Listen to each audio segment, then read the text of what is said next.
Hi guys, today job is looking for a part-time male and female food servers for a casual government restaurant located in Motor City. The salary package is 2500 plus one duty meal.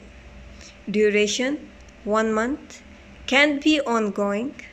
Nationality they need is Asians. Working hours 10 hours with 1 hour break. Working days 6 days a week and 1 day off. The requirement must be vaccinated, must be valid residence visa, Emirates ID and passport page copy.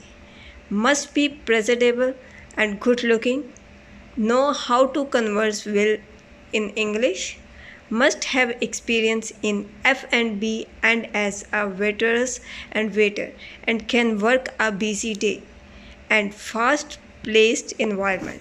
If interested, you can drop your CV on 0503173219. Please don't call. For the daily jobs update, kindly subscribe our channel. Thank you guys. Please share our videos. Thank you. Allah Hafiz.